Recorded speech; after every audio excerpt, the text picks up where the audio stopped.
Welcome back, guys, and we're on day 3 of Unusual Normality.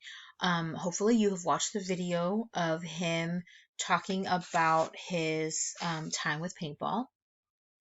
And know that we have got one more section that we're going to go over to complete the story the next time I see you.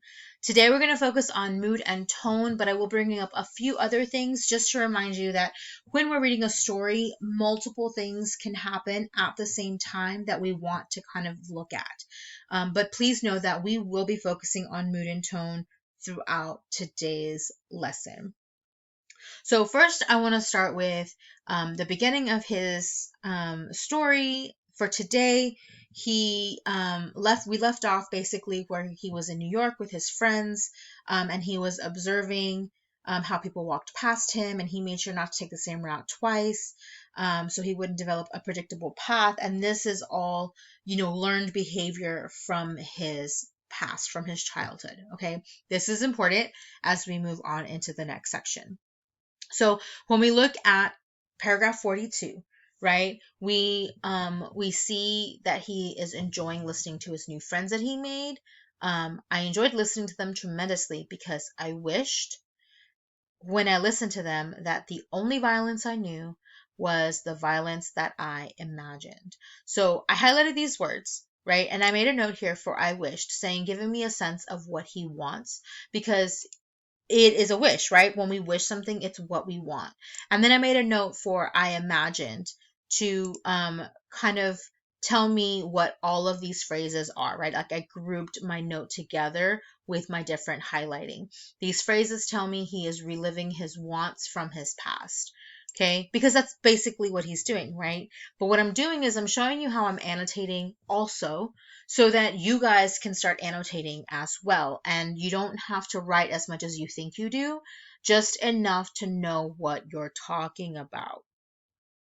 So we move on, right? And listening to them allowed me to experience childhood in a way that I hadn't known was possible.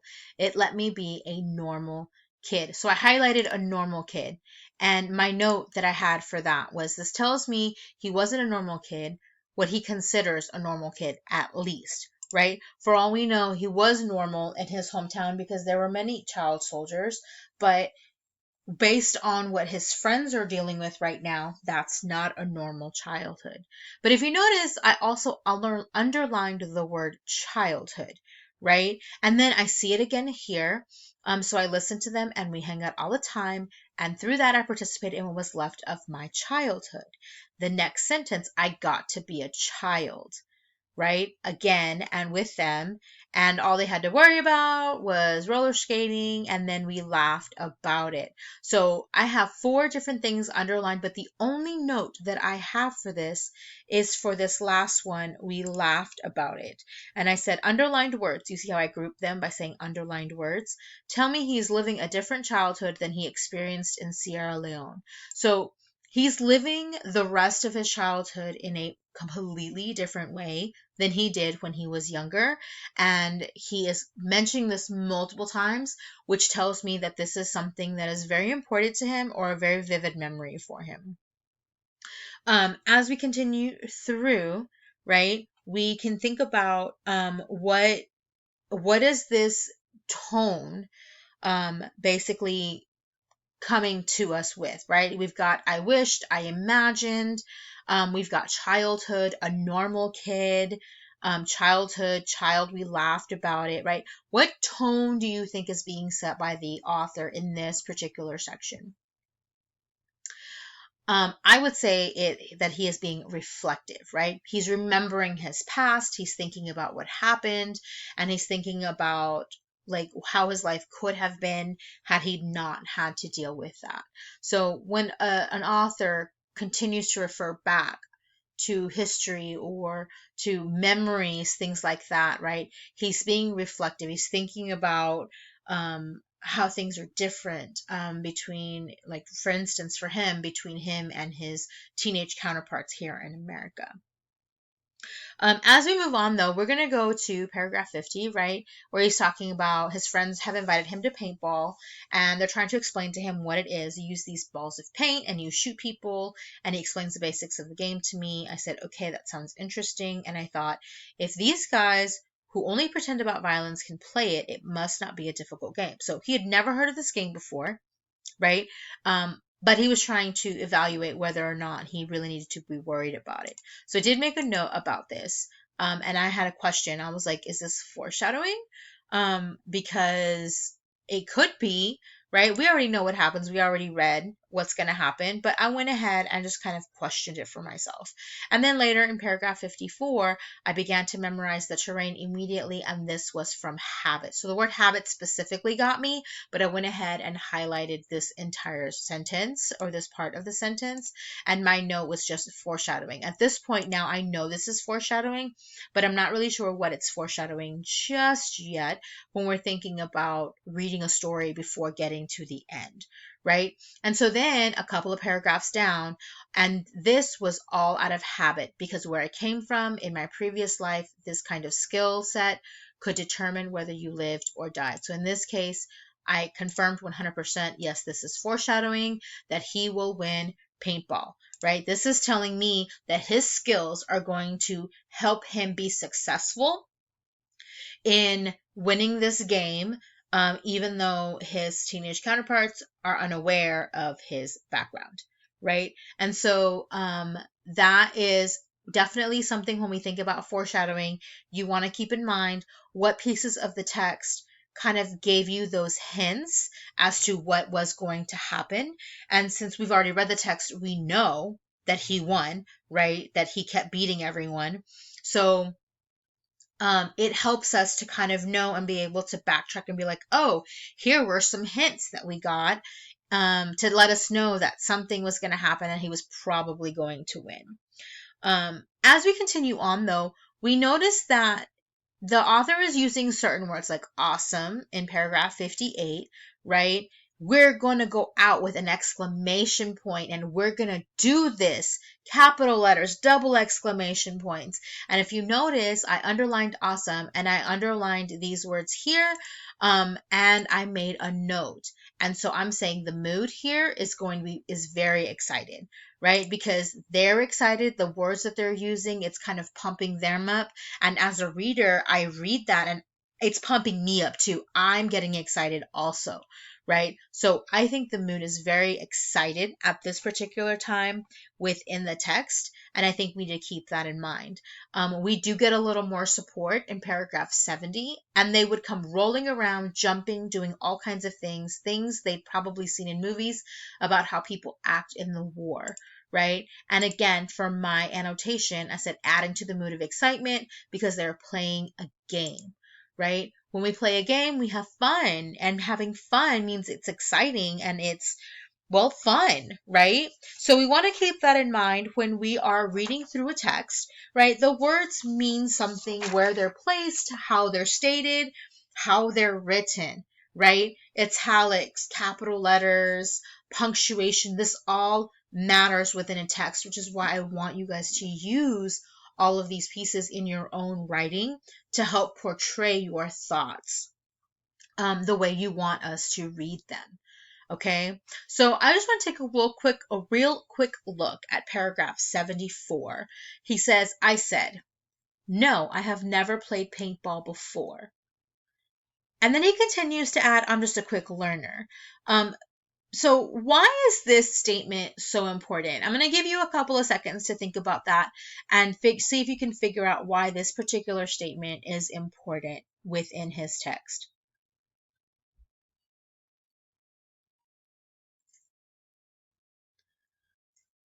So I say it's important, right? I've made a note, as always, right? I highlighted. I said he's telling the truth, just not the whole truth. So yeah, he's never played paintball before, but he hasn't told his friends that he was in a war and that he was a childhood soldier, right? He just kind of leaves that part out and just kind of makes them think that they taught him and that he just learned really quickly because they're such good teachers.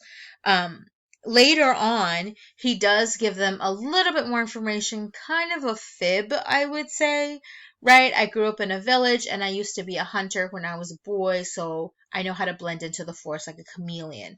So, yes, he learned how to blend into the forest like a chameleon, but I don't think it was because he was a hunter, right? Because his background that he has told us is that he was a childhood soldier or a child soldier, which means he probably had to learn how to blend into his background like a chameleon, but probably so that he could survive as a child soldier.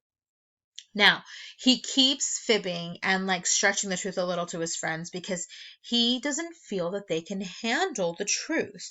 Um, when we think about what someone is going through in another country, we try to relate or connect to something that's going on in our own lives. And so he knows that his current friends or his friends in high school most likely have not dealt with war. And so it's kind of like he's protecting himself because he doesn't know if they would understand what he went through. So think about, continue to think about that as we continue to go through this text. So let's move on. Paragraph 80. So this went on. We never got to play the group game. We played as individuals all throughout the weekend because they wanted to beat me. And so they started to team up with each other. So here is just more information about how the game went, right? It just continues with the anecdote. I want to know, how does this help the mood, right? This excited feeling that we're supposed to be feeling. The mood is supposed to be excitement. This is what we're reading through here. So what do you think the mood is? Or I'm sorry, how do you think this will affect it? How does it contribute to it? I'm going to give you a few seconds to think about it.